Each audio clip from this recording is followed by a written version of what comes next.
Oh, ayan na nga guys. Ayan, papakita ko lang higaan ko ha. Diyan ako nakahiga. Nag-upa lang ako diyan ng siguro sa Pilipinas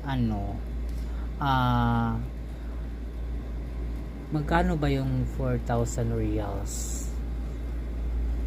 Nasa 10,000. Ay, hindi naman sa 10,000. 9,000 pesos sa Pilipinas. Ganyan lang siya. O, diba? Ang ganda. O, tapos, ito lang malong ang kumot ko kasi nga, mahirap na. Mahirap naman tayo.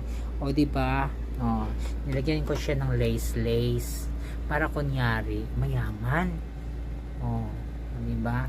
Pagdating naman dito, o, ganyan. O, tapos, may ano yan siya. O, diba? May kortina akong maganda. Oh, pula din yung kortina. Oh.